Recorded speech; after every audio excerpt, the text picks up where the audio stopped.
Hello and welcome to the Pro Wrestling Voice Podcast. I am your host, John Lucas, alongside my co-host. David Bernard. And we are here. We're finally here. Whoa, Pro Wrestling Pro Voice. Wrestling What's Voice going on, Podcast. y'all? It's good to see y'all. It's good to see y'all. It's feeling good. Nice to meet you all. It does feel nice. Nice to meet you all for the first time. It's our big debut. We did used to be Scorpion Force Wrestling Podcast. Thank you to Pro Wrestling Voice for reaching out to us. We really do appreciate it, and we're excited for the opportunity. Absolutely. Yes, sir. Absolutely. Just a little background for you guys, just to get to know us a little bit. We're both 25 years old, college graduates. I had a degree in psychology from Old Dominion University. And business management from the George Mason University. All right, go Patriots. Go Patriots, green and gold. Yep. But yeah, we're here, you guys. We want to give you guys a great quality podcast. We want to give you guys something different to listen to. I listen to a lot of wrestling podcasts myself, and I've tried to narrow down exactly what those other podcasts do and don't do, and we're trying to give you guys something different. And what we've discovered that, just in the general sense, good wrestling talk is hard to come by. And when you do find someone that does like to talk wrestling, the conversations can be endless almost. Yeah. That's the best part about wrestling.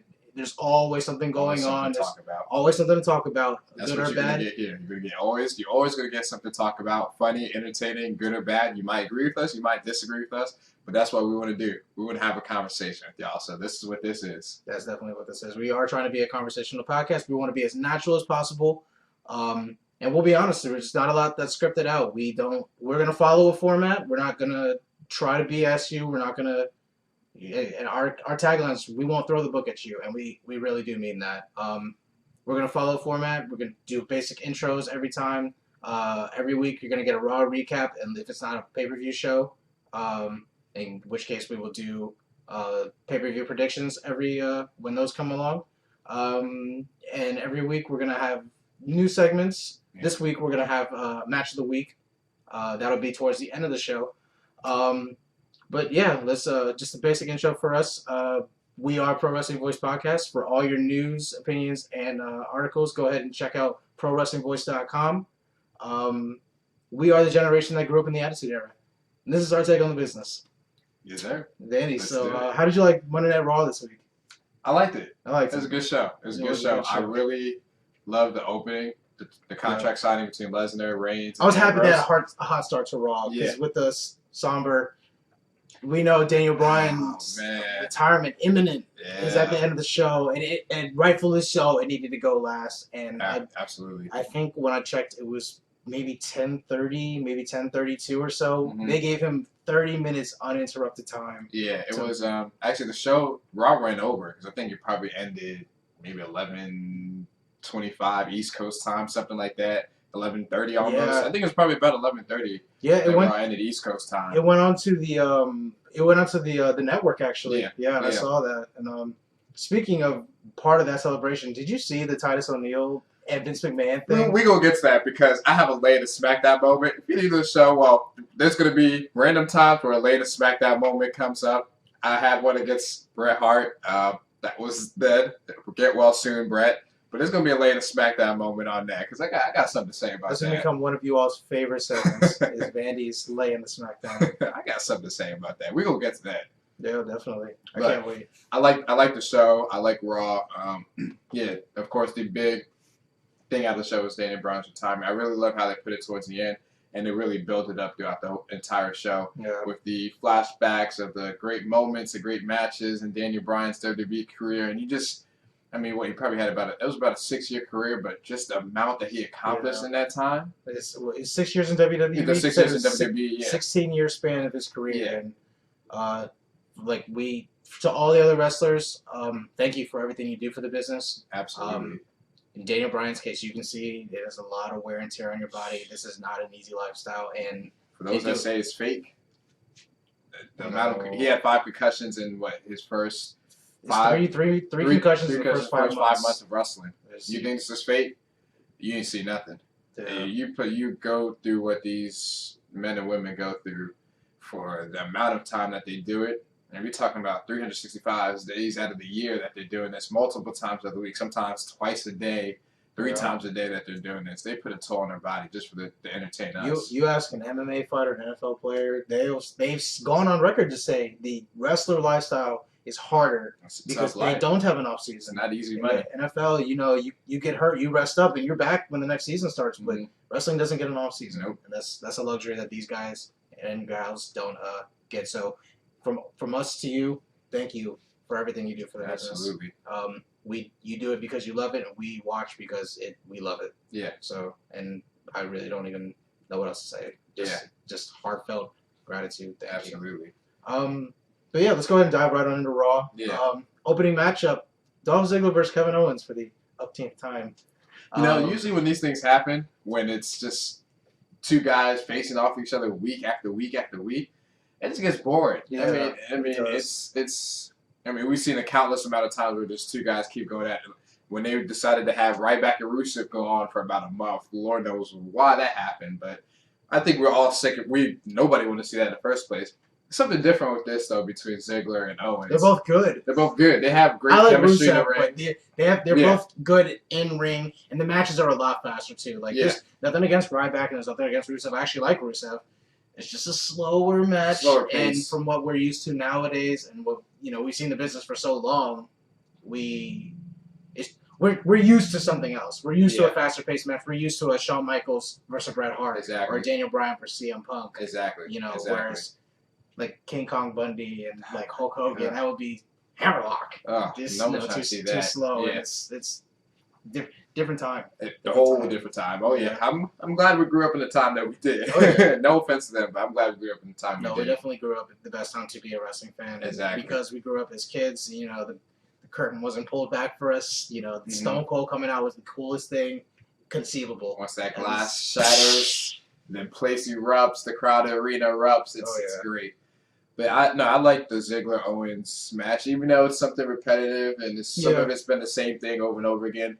They're finding some new wrinkles to add in, and we saw Dolph use some, if you want to call it heel tactics, some underhanded tactics by putting his feet on the rope to get the win. Now, where this leads is interesting. I was like, is Ziggler really going back heel? Yeah. I was like, why did he use the ropes? Exactly. Is he going heel? Is he a little anti-hero kind of in between? Probably the anti-hero, and nowadays that's the cool thing to do. So it might help his character. Maybe it might anything help him grow. I mean, at this point, Ziggler's just been stuck in that mid-card. I mean, I don't even think there's a glass ceiling for him because King of the Jobbers, the glorified jobber Dolph Ziggler. I love you, Dolph. I love you, man. I have to see you get to the top, man. But I think it was refreshing to see that happen because it gets you wondering about, okay, what's next for Ziggler? Where's he going next with this? And are they going to, I mean, again, it could go one of two ways. Right? Is it just going to be same old glorified jobbers Dolph Ziggler, or is it going to be the start of something different, a tweak in his character, maybe something that causes people to follow him more? Maybe he'll finally get a big win, and a win that he actually needs to get. But yeah. I was hoping he would go heel, like after he did the pin and then Kevin Owens kind of started going off crazy, and I was just like, is he gonna attack Ziggler maybe later on in the show? That would be nice to see. Or is Ziggler gonna like just go full rogue and just heel it all out? Like, exactly. Yeah. So it'll be interesting to see where they go. It's not my I wonder what's gonna happen next week, like moment, but it gets you wondering. So it's definitely good. What was the next match? Yeah, Charlotte and defeating Alicia Fox, and just to continue the feud with Charlotte versus Brie Bella coming up at Fastlane for the Divas Championship. So, shockingly enough, I thought it was going to be a quick match. They actually gave him time. A little bit of time. I was surprised. Yeah, it wasn't anything. I mean, by far, it wasn't anything close to a classic match. But I won't even say if it was a decent match. But I'm glad they gave him time. Give them the opportunity. You have to give them the opportunity to try to do something. And it's funny because there was a point in the match where I actually thought Alicia might win. She does her tilt-a-whirl backbreaker every match, and I was like, now I know this isn't gonna beat her, but let's see if it does. I was like, this is getting kind of close, and then I was like, okay, Charlotte wins with the figure eight. Yeah, I like her finisher though. I like it. Like I liked how she goes into the figure four and then bridges right into the figure eight. Yeah, so nice, creative. But I mean. It's like I said, it's great that they finally allowed him to have a match because Alicia Fox is a good wrestler. Yeah. She's talented. She's athletic in the ring. She's been around for a while. Remember that the Edge storyline back in the day where she was the wedding planner. So she's been around for a while, and I remember the storyline when she would come out and throw the temper tantrums every week. And that was her hottest. That was her hottest point. She just should have kept doing it. They should have kept her going because she can do well with it. People enjoyed her in that time. So I remember seeing that. I was like, I wonder what she's gonna do next week. Yeah. And I think she took like JBL's hat or King's Crown. Yeah, or something like that. Yeah, exactly. Like, oh wow, like she's going crazy doing stuff. Like, let's hope it keeps up. So yeah.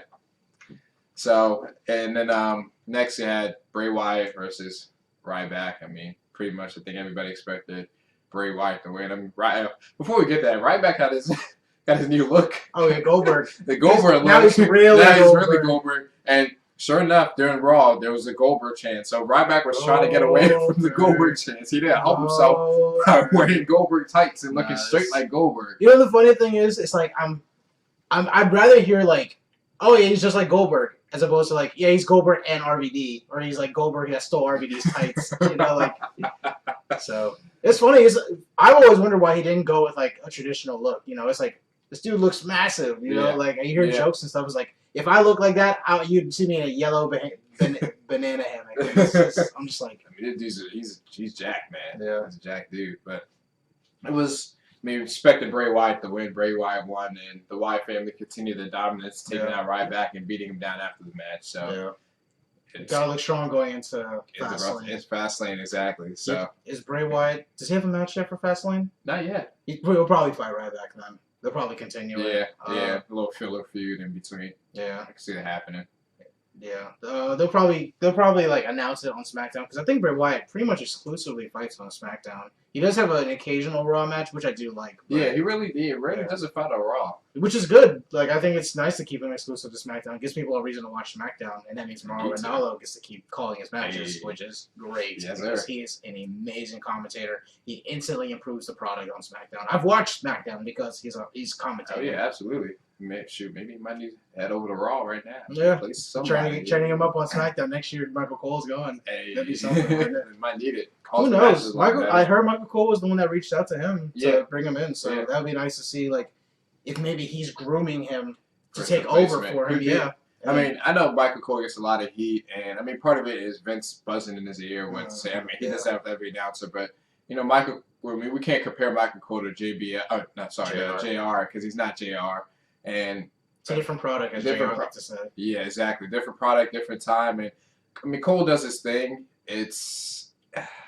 Doesn't do it for me, but he's done a lot for the business. I'm not going to sit here and hate and say he's been around for a while. He's back in Attitude Era as well. He's been around the block for a while. So doesn't do it for me in terms of announcing, but it's, as you said, it's a different product. Yeah. Different product, different time. I think he would be a lot more favored in people's eyes if he really... He's the play-by-play guy. If you try to stick to the match as much as possible, you know, like, because I'll listen sometimes and I'll notice for like a string of 2, maybe even 3 minutes, they'll just be talking about something. Even if it's not about the match itself or a storyline, they'll just be talking. Mm-hmm. And I'm like, they've done like a Samoan drop, a flying headbutt, bounce off the ropes, Irish head, throw into the steps. Yeah, they're not calling the moves. Where I'm just like, why didn't he call that? Why did he miss that spot? Yeah. Why, you know, it's just things like that. I'm like, come on, you have to make us care about what's going on in the ring. Don't tell us your side story. Tell us about what's going on in the ring. That was the best part about JR. He knew exactly how to portray what's going on the screen to the viewer at home. Exactly. And be able to relate and tie everything together. Tell you exactly how you're supposed to feel at home. That's like, one example is like, if a heel is working the guy's arm because he has an arm submission later on, that his arm is really twerking there. He's really tweaking his arm. He's putting it under a lot of pressure. Exactly. You know, exactly. Making you feel, oh snap. Selling the move the heel is doing. Exactly. So when eventually that arm bar comes into play, he's been working on his arm all match. It's gotta be weak. It's gotta be weak. And then oh my gosh, King! No, he's doing it. Oh my gosh, he's gonna tap. He's gonna tap. Classic JR. Classic JR. Yeah. But what was the next match on Raw? So you got Adam Rose and Titus O'Neil. Upset there because remember you had texted me few days before that, and you had told me that Titus O'Neil was on a forgot exactly how long TV match win streak. 19 win Which is TV crazy. win streak, and no one knew. No, I didn't and know. they didn't really hype it up on TV and all that. He was on this win streak, and then he's beaten by Adam Rose of the Social Outcasts. He must have pissed someone off. Like, it's maybe the Vince thing is deeper rooted than we think. Like, that's because Adam Rose? Yeah. Adam Rose? Like, you Right, could at yeah. least, if anyone out of there, maybe Heath Slater, Right. because at least he's funny. Like, Yeah. I don't hate Adam Rose. After I saw the ESPN NXT thing, Mhm. I was like, I hope you succeed, my man. But I haven't seen that. Check that out. Nice story. it is definitely like probably the second best wrestling documentary I think ever. Mm. The only one to top that is Beyond the Mat, and that's because that got real. Like the ESPN one, I heard they even what was it? Xavier Woods, Corey Graves, which his story is pretty sad too. Yeah. And it's unfortunate that he had to leave before he even really He started going. Yeah, and Exactly, it's Xavier Woods, Corey Graves, and Adam Rose. And I heard Enzo and Cass were another one that they did, but they didn't put that on TV. So I like if that Blu-ray or DVD comes out, I would like to buy it and see their story too. But, like the backstage stuff has always been fascinating to me. Yeah, Nowadays, absolutely. it's almost I think it's just as important as the product that you see on TV nowadays. Yeah, because it's different time. Time. So I agree. What I've noticed is for our age and what as much as we love the business, the backstage is as important to us as the on-screen product. Yeah. But when you're like 10 years old, You don't really what care you about the see, backstage. you don't know about Yeah, the backstage. It's yeah. like, wait a second, like Edge isn't. That's not his real name. His Yeah. name's Adam. Right. Like What? I remember when Matt Hardy invaded. Well, like came and attacked Edge and Lita. And he was like, Adam, I'm gonna make your life miserable. I'm like, who's Adam? Adam, yeah. I know, that's exactly what I was thinking. I was like, who is Adam? Bro, what you talking about, man? And then he was like Gus Berry and all. I was like, Adam Copeland was my friend. I'm like, who? And then I was like, You start to find things yeah. out. Back in the day, Oh, like Google snap. wasn't like just type it in and you get all Exactly, the results. exactly. That's a generational thing. That didn't really start happening until we must have been like 15, 16. Right, exactly. So, Yeah. but yeah. But while we're on that topic of that match of Adam Rose and Titus O'Neil, I'm gonna go ahead and bring the latest SmackDown moment right now since we're talking about Titus O'Neil, because now we're not gonna get to see the follow up to this story to see what was gonna happen next. I mean, I'm sure Titus O'Neil was probably gonna get revenge on the Social Outcast, but now he can't do it. You know why? You wanna know why Titus O'Neil can't get revenge?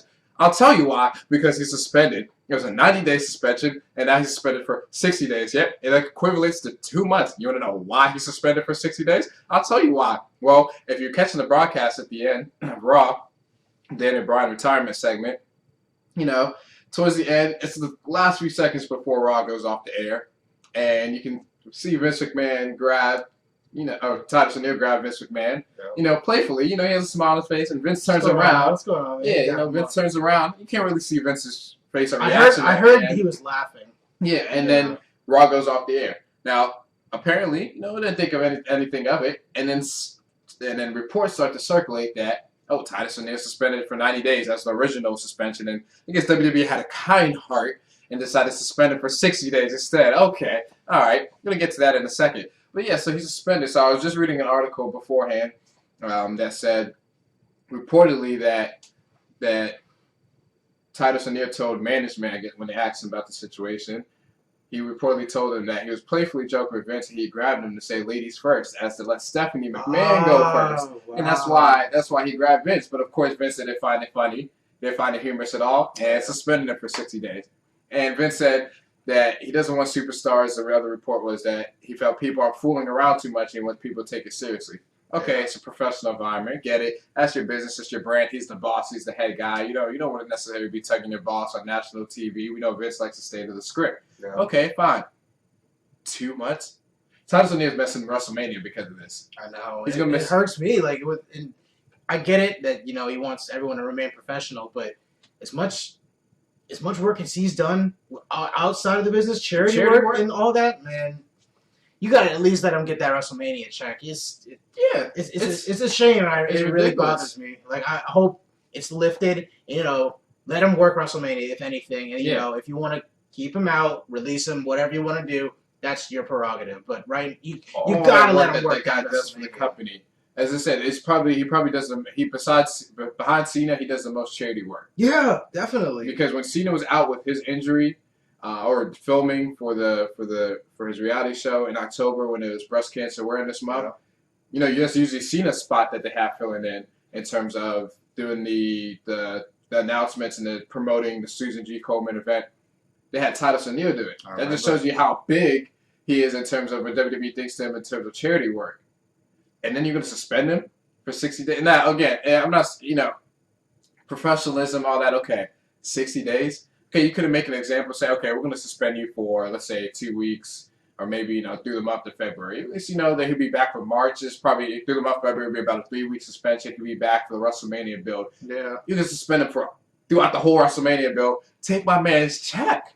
My man's WrestleMania check. You want to take my man's WrestleMania check away? It's such a shame. And the worst part is, like, after they split him and Darren Young, which I still don't know why, it's like, wait, you're not the primetime players anymore? But I still don't understand it. Like, I'm like, we kind of like them as a tag team.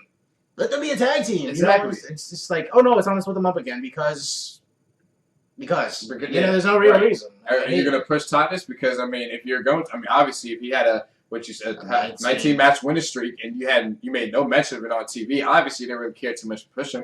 You're going to suspend my man for this unprofessional conduct for 2 months. You're going to take my man's WrestleMania check away. My man, millions of dollars. You're going to take his check away. You can't make us millions and millions if you're taking his check away. That really frustrated me when I saw that report. And I feel for Titus. Bruh, just for that? Guys get suspended for the wellness policy for their first offense or second offense for 60 days. Yeah. So you're telling me this is the equivalent to that? That's what I'm saying. There must be some deeper things going on, like that we don't see, don't know, haven't heard.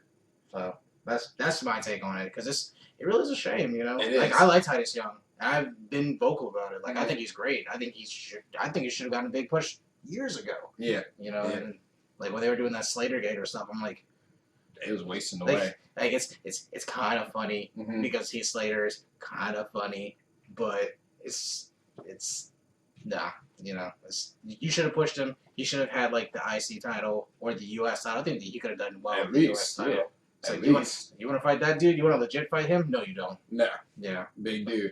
But that's my lane to SmackDown moment. We just had to make light of that situation and had to fend for Titus. Okay, I understand. Yeah, you want to suspend him? Go ahead, suspend him for a little bit, but I had to fend for Titus. But hey, free Titus O'Neil. Free Titus O'Neil. All right, the voice of the voices speaking. Free Titus O'Neil. All right. I'm done. All right. Next match.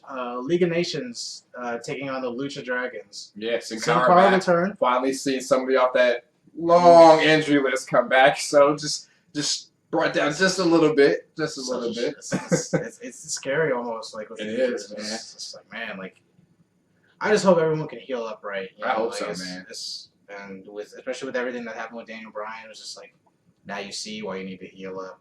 Yeah, don't want to rush it. Don't want to come back. Yeah. Did you see the video of I think he's wrestling Sheamus it's on SmackDown, and he has a seizure on the side of the ring. I haven't seen it, but that was his last match, or his last. Well, that was the match before his last. I think his last I heard it was TV match was a tag match with Cena against, I think it was Sheamus, somebody else, but it was kind of protect him because I think Daniel Bryan barely got in the ring at all. Cena did most of the work, so they cite that match, his match on SmackDown that you just mentioned with Sheamus, as his last match of where it started to happen. I saw it. My cousin Richard sent it to me, and I saw it, and I was like, it kind of got to me at first. I was like, oh, jeez, No, it's something. I showed it to one of my coworkers at work, and the one that knows Baron Corbin, and he just grimaced at first because you're not used to seeing stuff like that, and if you don't have the stomach for it. I'm not saying he doesn't have the stomach for it, but just in the general sense, like, oh man, you see somebody have a seizure. That's okay. Who you are? I mean, that's gonna hit you You're somewhere. Human. Yeah, exactly. It should. You should feel some type of way about it. But yeah, going back to the match, League of Nations won. Are you surprised? In a sense, kind of, but well, then again, they needed a win. Yeah, League of Nations needed a win. So I thought last week they were like gonna end them soon, or I don't know. I still don't know what they want to do with them. I think they. I think they don't. I don't think they know. Yeah, with Sheamus out now, it's I don't know. Yeah, it's funny to me though. But they needed the win, so especially with Del Rio challenging Kalisto for the United States Championship again at Fastlane again. That needs to end after Fastlane, but they needed a win because it needs to be some type of credible threat to think that okay, Del Rio can possibly beat Kalisto, even though even though he keeps saying that Kalisto's win was a fluke, but he's beat him twice. So you know what really grinds my gears though? I'm gonna take that Peter Griffin line. You know when Del Rio does that like turnbuckle corner stomp finish, whatever, and I'm like sitting there looking at Kalisto holding onto the ropes. Thank you. I thought I was the only one that noticed that. I'm like, thank you. What are you doing? Right. First of all, why are you sitting up? Let yourself fall. You know he's gonna do. Exactly. I wouldn't. It's like if you're going for realism, that's the fucking fakest thing I think I've ever seen. That's why I can't take that finish as serious. I hate it. I'm just thinking, just stick with just stick with the arm bar and that kick that he does where they're down on the mat on their knees and kicks him in the face. Yeah, just stick with that because that finish, I can't take that finish to believe. It's not believable. So you're telling me that somebody's going to be crunching their abs the whole time, doing a 30-second crunch, waiting for Del Rio to stomp on you. And the worst part is after he did the move, I was like, all right, now you let him hit you with it. Are you going to kick out of it? And I was like, Kalisto will probably be the guy to kick out. They might save it for Fastlane, which I'm now thinking about it, and I'm like, and retire that move. Yeah, no, I was like, you gotta be kidding me. Yeah. Like, really? Like, I can't take that move as serious. When you get hit with the sweet chin music, a stunner or something like that. Yeah, okay, you can see that. I mean, can come out of nowhere. Boom, exactly. RKO out of nowhere. Something like that. Beautiful. But Del Rio sitting there on the turnbuckle. He's climbing up, looking, and then looking around, almost doing his little thing, and then jumps down. So you're talking about you're waiting a good 15 seconds before the dude stomps and takes your insides out. You're just waiting to get tortured. I can't take the move as believable. I can't do it. As I was watching it, I'm like, why is he holding the ropes? Yeah. I was like, maybe he'll let go. Who knows? Maybe he'll. Maybe. Because I was like, I don't think Kalisto's going to lose this. I'm starting to like Kalisto. Yeah. They're starting to do a good job with somebody. We'll see. Yeah. I think at Fastlane he'll probably retain, though. I think so, too. I think that's the right way to go about it. Kind of let him get the title off Del Rio, let him do some other things. So exactly. It's almost like the title holds him back, in my opinion. And for some guys, I think it does. Like in the worst possible way, it's not the era where you can be the mid-card champion and win the World Heavyweight Championship. That's not going to happen. Mm-hmm. Like maybe Cena, because you've Cena. Right. But Seth Rollins had the world title and then took the U.S. title off Cena. It wasn't like Ambrose right now has the IC title. Let's say he magically fought Triple H at WrestleMania, which isn't going to happen. Would love it, but it won't happen. It's not gonna happen. Yeah. That would be great. Yeah. It wouldn't happen though. Yeah. So. Oh shoot! Talk about push, man. If that would have happened, man. He's like naturally. He's just over. He's like the best face on the roster. And I mean, he draws a lot of similarities. I think a lot of different guys, and I mean, they kind of draw that similarity to Austin with that anti-hero thing because he's. Yeah. I mean, since Punk is gone, he's that closest thing to anti-hero in the sense that he's like Austin, Mick Foley, and Brian Pillman all in one. Yeah, that's a good way of putting it because I love. And we're going back to that opening segment of Raw with the contract signing. First of all, that was one of the most efficient contract signings in the history of WWE. Got to the point. Signed the contract, you knew it was going to end in a fight. And of course, who initiates the fight? Dean Ambrose. No fear whatsoever, walks up to Brock Lesnar, and right in his face, of course, he gets an F5 for it. And later on in the show, he comes back and asks for more beating. He picked up Dean Ambrose like a child. Yes. Like literally just.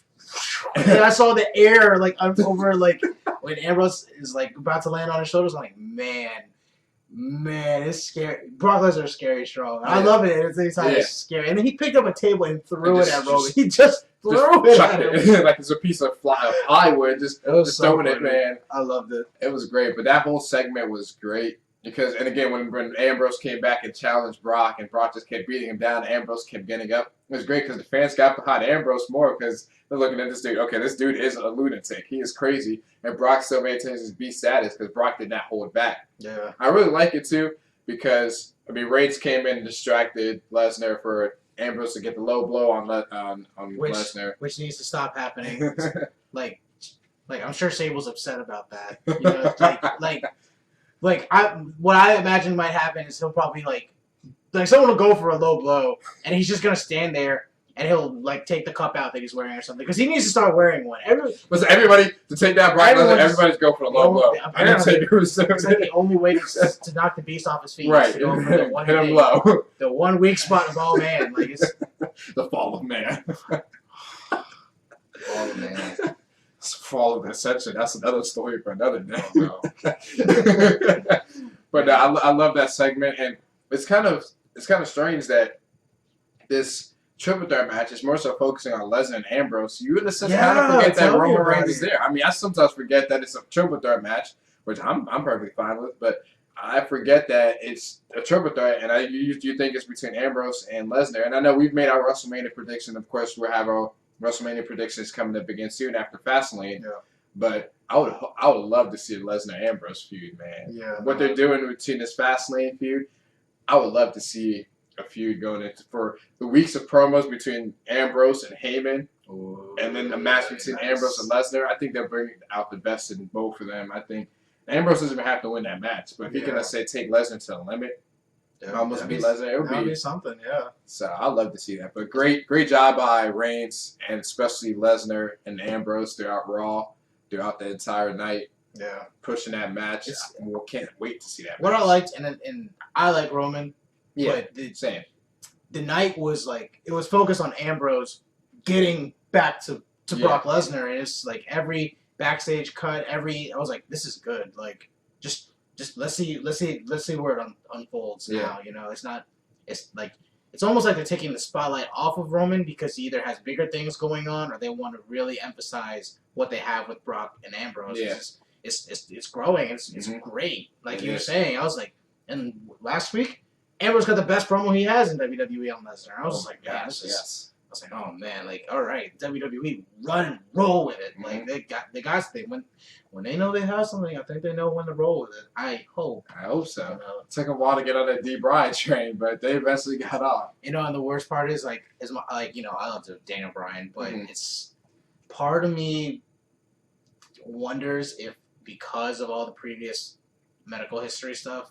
You know, like maybe that's why they kind of reined him in a little bit. Maybe, and it could be a possibility. I hate to think of it that way, but part of me is like, there has to be a legitimate reason they aren't giving this. You know, everyone likes Daniel Bryan. Yeah. You can't deny it.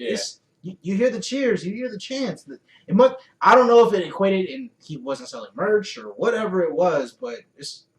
Yeah. You know, I was like, why didn't they give him the push sooner? Because everyone seems to like him, and then when he turned heel. And he won the World Heavyweight title. I was like, oh wow, they're actually kind of doing something with him now. And then WrestleMania 28 and then eventually Yes came out. Yeah. When we were at WrestleMania 28, I even said, wouldn't it be funny if he lost like in one move, and he lost to the bro kick after he kissed AJ Lee, and I was like, you gotta be fucking kidding me. And shit you not, the next 3 matches. Everyone in that arena is going, Daniel Bryan. And it was unfortunate because the next match on that card was Randy Orton and Kane. And they put on a decent match. It was a pretty good match, but we crapped all over that match because we were chanting for Daniel Bryan. I mean, we entered the stadium, we went to the arena for WrestleMania 28 about 4 hours beforehand. Yeah. And everybody, we sitting there. Co-mingling with everybody. Co-mingling with everybody. And then eventually, Yes chances break out. And we lost our voice before the show starts because for 3-4 hours, everybody's chanting Yes. That was the birth of the Yes chants because the next night in Miami on Raw was, of course, Brock Lesnar's return. But after Raw, you had Daniel Bryan and Cena bring out Bryan, and the Yes chants came out. That was when it just started to really blow up, and we were there for that start. But I mean, we lost our voice chanting Yes. I mean, this just shows you how over Daniel Bryan was. Of course, there's a Cena. Let's go Cena. Cena sucks chants, of course, and you had the other chants, you know, Undertaker, all these Rocky chants. But it was very it prominent. was Yes, clear. and Daniel Bryan. Yes, and Daniel Bryan was the chance for WrestleMania. It's just funny because I think we saw him like going into the Yeah, arena. yeah. Right? Because Like, we heard he came everybody. out- Yeah, I think we Everyone, saw like, there's a everyone crowd. started Everybody freaking started out or freaking out, something. chanting yes. And I think we ran over there, and by then he was already gone. Yeah, But we just saw a big commotion, and so we were just a Like, few why- seconds I too was late. like, oh my gosh, everyone's going over there. There must be something over Yeah. there. Just go. But do you remember when the lady took the picture of us? Yeah. When I wearing the Rise Above Hate shirt. Yep, and I had my rock shirt going Boots on. to asses. Yes, sir. That was cool. I was like, I hope we end up in the WWE video package. I was like, everyone, hey, this is WrestleMania weekend. I was just like yes, like I can't wait. That was so cool. I wish we could have gotten that picture. That'd Or, be like, nice. Yeah. Frame that thing, put it up. Oh, there. hell yeah. That'd be up here Yeah, somewhere. shoot, WrestleMania 28. We will decorate the set. This We is will. our first. This episode. don't worry. This is just wanted to. It's gonna come. We gotta give you guys something to look forward to. Yeah. So, No, it's it's, gonna come it's up. amazing to me when I can go to an arts and crafts store and can't find poster board or like a backdrop or anything like that. I'm you just would like, think, right? like remember like the fold out thingies you do for projects and shit Yeah, in like old school elementary stuff, school. yeah. I'm just like, I could just get like a couple of these and just design them the way I want Right, to. exactly. And there's You used to be nothing. able to find them Like, easily on the. I know. Right, now we got nowadays. I mean, that was. I mean, before we had to go to the store. Nowadays, I guess maybe we have to go to Amazon and probably get Tell it. me about it. I love Amazon. I Though. know Amazon's a lifesaver. Like I accidentally, Amazon Prime too. I love I that. man. accidentally left my thing on for the 30-day trial, and it was like $100 for Prime for a year. I'm like, it could be worse. You Yeah. know, and I was like, I'm cool with it because I remember when I ordered these microphones, they came literally like in 7 hours or something like that. They were outside. I didn't even know. Yeah, quick. And this you is think before. about all the money you spent on shipping and handling, over the year for Free using shipping. Amazon for a lot, Yeah. especially around Christmas time, birthdays, or holidays, things like that. Yeah, it definitely saves you that money. It adds up a little bit, and it's funny. Like I didn't. Billions of dollars. Billions. I Millions of dollars. millions of dollars. No, Want them billions though. I didn't know. Invest in man I didn't. money. I tried Amazon Video and I watched the Power Ranger movie. The first one. I was like, that's the worst part. I was like just hanging out when I was doing some stuff on the computer, and then I'm just like so invested in the movie because I literally haven't seen it in like 15 years. And I was like, I'm done with this laptop. And I sat back and watched the movie like I would have watched Raw or anything like that. I'm Yeah. like, man, I forgot how much I love this movie. Yeah. Some of the corny sound effects aside, I was like, man, this movie's actually pretty good. Like, it was good times. Ivan Ooze, best heel Power Ranger movie I've ever had. Heel Power Rangers. Loved it. He was an anti-hero too. It was so funny. Yeah. He's like heel, the worst thing that ever happened to the earth, and just he's funny. He's Yeah. like, charismatic. I'm like, man, this guy should be on TV more often. Like, I don't even know this guy's voice. He had a cool voice. I He need to did. look up like the actors and stuff for that. Props to whoever played Ivan Ooze. Yes. But yeah, going back into Raw. Yes, sir. Yes, sir. Next match, it was Tamina and Becky Lynch. Of course, Fastlane had the tag team match with what's left of Team Bad and Tamina and Naomi against Sasha and Becky Lynch. I like that kind of tag team for the short term until the WrestleMania. We all know Yeah, where it's going. Exactly. You know, We all know where it's going, but it's the- temporary placeholder. Yeah, there you go. Yeah. Of course, Tamina getting the win over Becky Lynch, but it's kind of good to see this bad side from Team Bad and the bad blood build up. I mean, Naomi took out Sasha. I mean, she Yeah. laid her out. Yeah. So that was definitely interesting to see with that. I never heard Tamina's music before, Nah, and I was like, "Is this really her music?" it's been a while since I heard it because I mean, she was What- hurt was for a that, while. Was that her music? Because she's always in like a tag team or something, Yeah. so she always comes out to the other person's music. Yeah, I I think wish that it was still AJ Lee yeah. for like the longest time. Oh, yeah, So I was yeah. like, man, so, yeah. But yeah, so that was, I mean, interesting good placeholder. I think it'd be a good match. I think all four women in that match, or divas as WWE likes to refer to it, all four divas in that match are talented and are out in their Yeah. own right. So again, give them time. I think they'll put on a good match. I Yeah, mean, definitely. especially a team of Sasha and Becky Lynch, two NXT standouts. I think they'll put on a great show with them if you give them the time and Yeah. chance. Definitely. And then lastly, we had the tables match, the one I thought they were eight-man gonna say for. table match. I remember when I saw this, I was like, tables match with the Usos and the New Day. I'm like, why aren't they saving this for Fastlane? Because it's a tables match. And I was like, all I right, was thinking the fine. titles would be on the line at first, but Yeah. luckily, so it turned out to be the Dudleys and Usos against New Day, and they had to find a tag team partner, which ended up being Mark Henry. Mark Henry ended up, of course, walking out, leaving. Dudleys and Usos got the win. But what happened afterwards, I know you love Absolutely so beautiful. much. Absolutely Since, beautiful. John's not the biggest Uso fan. I hate the Usos. I was being nice. You can't No, stand that. I'm not knocking with the Young Bucks. If they want to have their super kick party, I don't have to watch it. I hate watching the Usos do their super kicks. I want to find that main event. I shit you not. I counted 15 This is super his latest kicks. SmackDown moment right now. I fucking hated it. And it's the worst part is like I don't hate them as people. Just open up the moveset a little bit. Stop doing the dumbass fucking over the top rope jump out, and especially after Jimmy or Jay got hurt, I'm like, you're gonna continue to do a dangerous move like that. Like, yeah, logic. Anyway, When I say his Uso hate is Uso crazy to another level, this dude hates the Usos. Anytime the Uso match comes on, this dude, John is texting me, oh, here we go, it's the big Usos, and he'll count the amount of super kicks he does, and I mean, he cannot stand the Usos. So when the Dudleys turned on the Usos on Raw, I literally jumped out of my chair. I know that's probably one of the best moments in WWE history for you, when the Dudleys turned heel and 3D one of the Usos and Bob Hunter to the I table. literally marked out at first. I was like, oh, fuck. Yes, I was so happy. And then when they did the old school double powerbomb on the turnbuckle dudes, I was like, yes. Fuck them. Like, I was yes, Dudleys are better at heels anyway. I'm happy to see it, but yes, I was so happy, man. I was like, yes, best thing the Usos have done in the last 3 years. I'm not, I hate them, but their rivalry with Harper and Rowan was pretty good. I'm not gonna lie, they were the tag division they carried the tag division 2013, 2014, whatever year it was. Yep. Props to you for that. Yeah. Open up the moveset. I'm tired of it. I'm so tired of it. It was. I could just picture his reaction when the Usos were getting through tables. Yeah. It was literally like 2012 when RG3 and Alfred Morris was running us into the playoffs.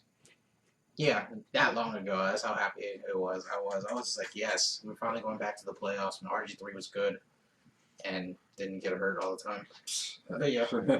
Anyway, speaking of that, spilling the SmackDown a little bit too. Dudley's cut a promo on why they did what they did, but they said no more tables now. No more tables. They're gone heel. There's no more tables for the Dudleys. So no more tables until WrestleMania. Right. And the New Day doesn't have to worry about their Save the Tables campaign now. Save the tables. I love it. The tables. But no, it's awesome. And then, of course, touch on that Daniel Bryan, segment or retirement speech a little bit. But, Miz TV will turn up to be in the highlight reel is Jericho Jack. That was so funny. That was like, awesome. No. That was awesome. And again, we praised the Miz last week. And I love the Miz. He's just that heel. He is that heel that you just hate him.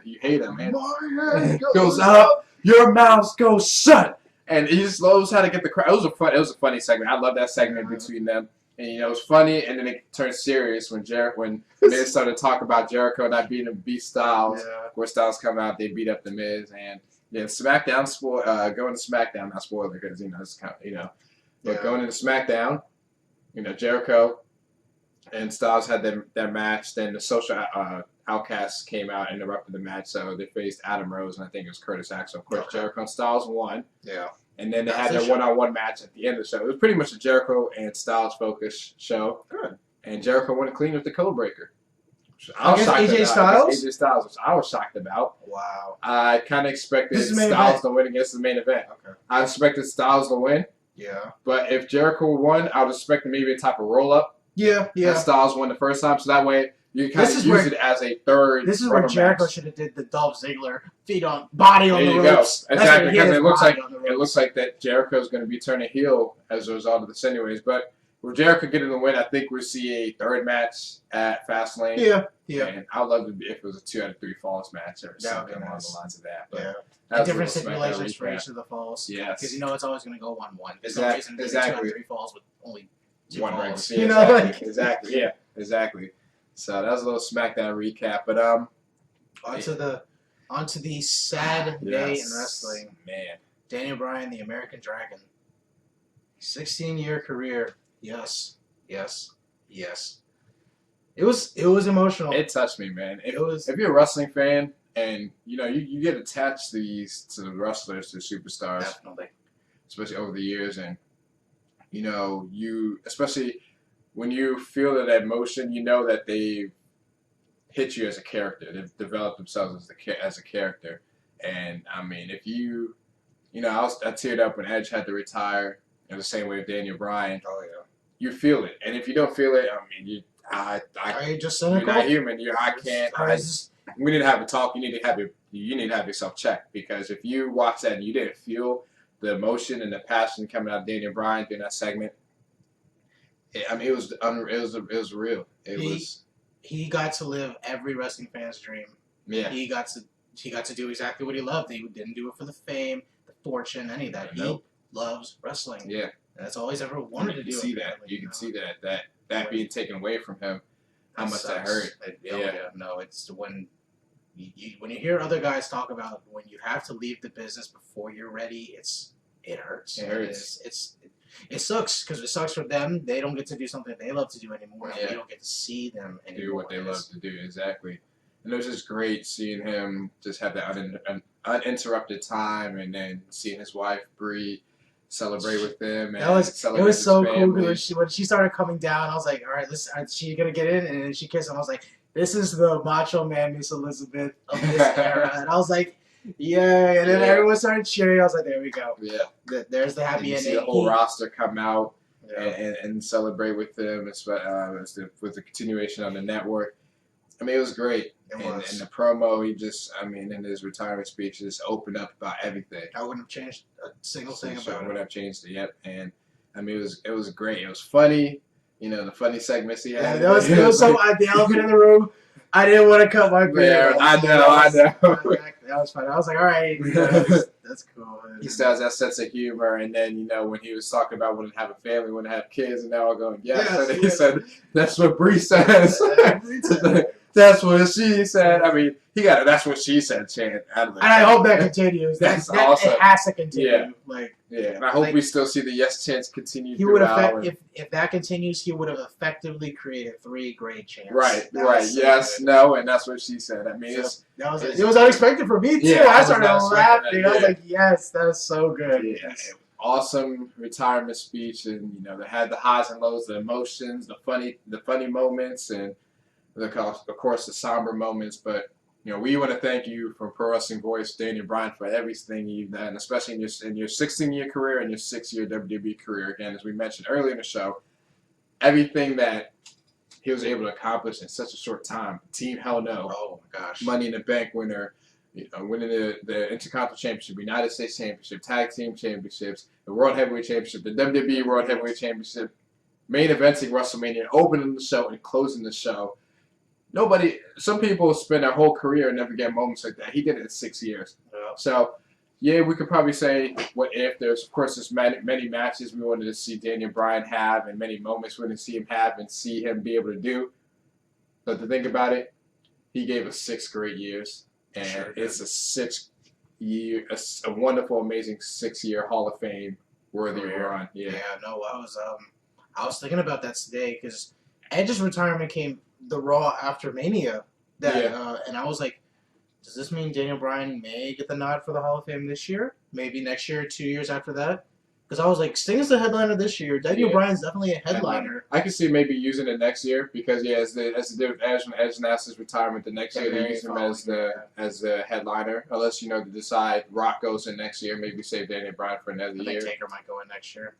Yeah, true. So- But there's the thing there. They have headliners that you can use for each year. So if you say Taker next year, They could, if they really wanted to, they could make Taker's class like the best class ever. If Yeah. let's say I've always imagined Taker and Kane going in the same year.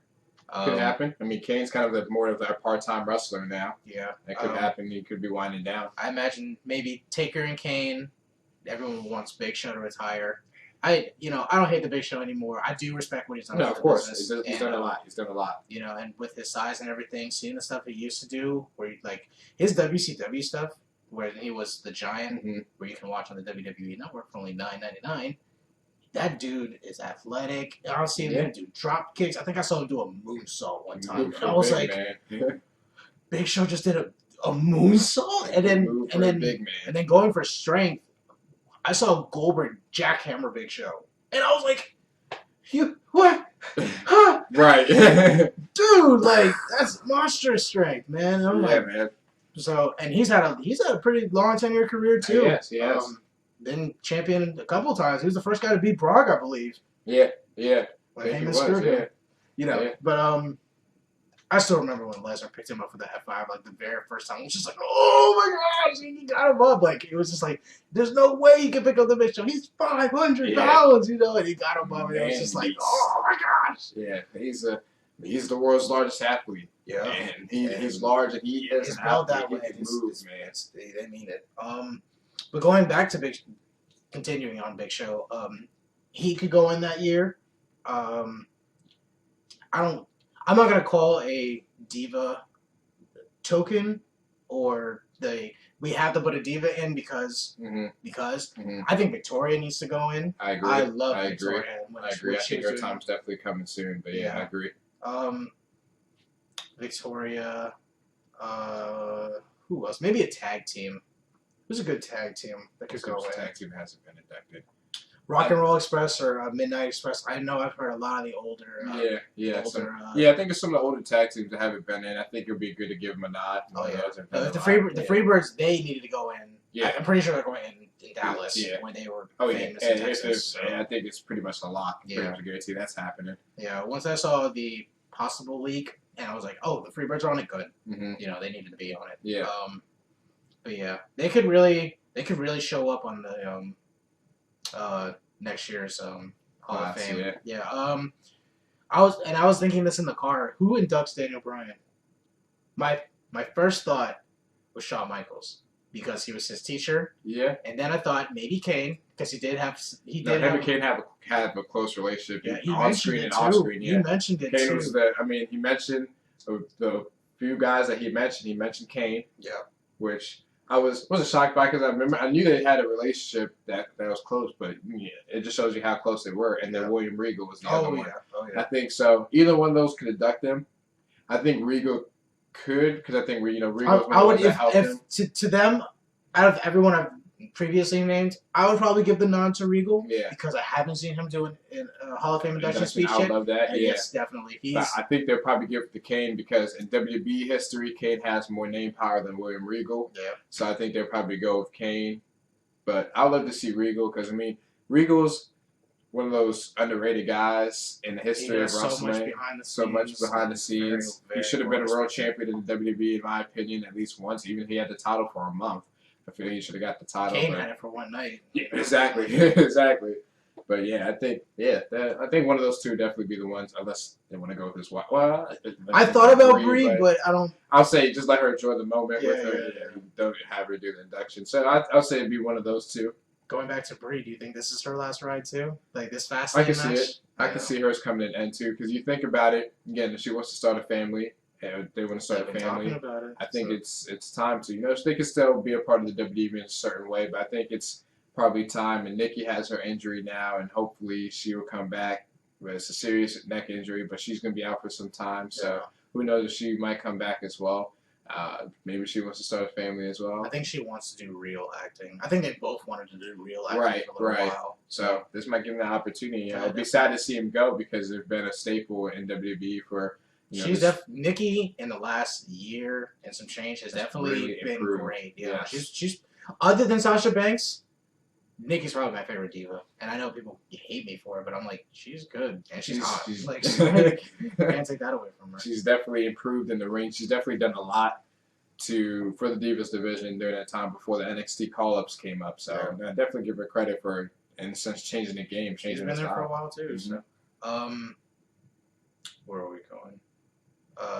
But yeah, that was just pretty much going off that Daniel Bryan timer. But everything that's needed to be said about Daniel Bryan. Sure was said, yeah. It's said, man. Did you catch the Sports Center segment? Yeah, with Coach. It was really good. Yeah, it was really good. If you haven't checked that out as well. It's online. It's about 12 minutes for the entire thing. Yeah. Just go check it out on your lunch break or on YouTube or something when you have the time. It's really, really good. And it's scary to hear some of the things he does have to say. Yeah. The Legion on his brain that's forming. Yeah. That almost like goes like, oh man, like, you know, when they tell you gotta hang it up, you gotta hang it up. Yeah, man. You don't want to risk any further injury to that. I mean, Yeah. we know of the stories of stuff that come out. I mean, what happened to Benoit, of course, it's written I out in know, man, WWE history, whether you like it or not. There's a reason that kind of wrote him out of history, but it's something you don't want to see him go, or anybody else for that matter, go through that as well. So, Yeah. you got to heed the advice of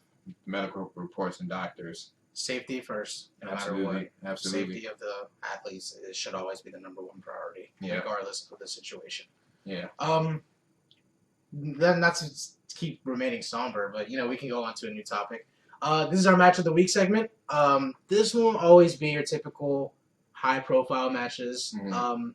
We do want to expand your list of matches that you can tell your friends about. Oh, hey, did you remember this match from this pay-per-view? Or hey, do you remember this match from last year? Or did you see this match? Mm-hmm. These can be from a great story standpoint, technically sound, just a great match overall, you know, or something that might have been overlooked just because time just goes, you know. Yeah. For this week, I think it's okay. I think it's fitting that we do one high-profile match to start off. Yeah. For more reason than one. Daniel Bryan, we're gonna give you the nod here. And my favorite guy, John Cena, has been my guy since 2002. Daniel Bryan versus John Cena for the WWE Championship at SummerSlam 2013, when John Cena had that big baseball-sized thing on his elbow. If you remember that, if you didn't see that's nasty. If you're not screaming, you can check it out. Yeah, that was that crazy. Was a great match. Absolutely Saw Cena awesome. open up his moveset a little bit. They work really well together. Yes, they do. They have a chemistry. Absolutely. And it was great. And I think that was Daniel Bryan really hit that running knee, man. He did. And I saw it. I was like, oh man, that looked ooh. And There's not many people that pin Cena clean. Oh no, that was the best part about it. And Daniel Bryan pinned Cena clean. Yeah, and I remember I was in shock. I was just like, They really believe in Daniel Bryan. They're really gonna do it, Yeah. and then everyone just yes. Of course, that's when the Authority was born that night. When Orton came and cashed it in, and Triple H screwed Daniel Bryan. But the match itself was a classic match. It's on the WWE Network, YouTube, wherever you want to find it. $9.99. On the WWE Network now, they do have the collections, best of and the greatest matches is there. And if you go, I think it's all the way to the right. Daniel Bryan versus John Cena for the WWE Championship in SummerSlam 2013 is there. I watched it last night and loved it. Great Still match. loved it. It's funny because, like I told you before, some of John Cena's best matches are the ones he loses, and that's a mark. That's not a mark. That's I think that's supposed to happen. Punk, yeah. I think that's supposed to happen. Money in the Bank 2011 when Cena fought CM Punk, top 5 all time. I think that's definitely in that 5th slot. That match is, I don't want to say perfect, but it was damn near flawless. It was a good, damn near flawless. It was I think it was awesome. Screw job gone right, and he got out. Mm-hmm. He got out. I was like, there's no way in fucking hell I'm missing Raw tomorrow. There's no way I'm missing Raw tomorrow. But man, that was something. That was a great match. Me and Kevin watched that match this past weekend, actually, before the Super Bowl started. Nice. Did you think the Panthers were going to win or the Broncos? I thought the Panthers were going to win. But that Broncos defense, man, they overwhelmed the Panthers D for sure. Yeah. Chris Sherman, pretty decent defensive game. So it wasn't a high scoring. That's what I like. Wasn't last year's game between the Seahawks and Patriots, but good game nonetheless. It was close for the most part to the last few minutes when it finally just broke out. But Carolina still had a chance with about 4 minutes left. Yep. That's our show this week. Be sure to like, share, and subscribe. Follow us on Twitter at PWV_podcast. Check us out at ProWrestlingVoice.com for all your news, opinions, and articles. Go ahead and look up ProWrestlingVoice.com. And gonna get a little topic conversation going. We're gonna, I think next week we could probably hit on if you can join any stable, be a part of any faction in history, what faction that'd be. So think about that. We're gonna discuss that next week. I think it'll be pretty fun to see everybody's answers. You got so many stables in the history of professional wrestling. I like it. WWE. I like it definitely. Like I said, tune in next week. Follow us on Twitter again, PWV_podcast. Check out ProWrestlingVoice.com. We went through the book issue. Until next time. Free Titus. Free Titus.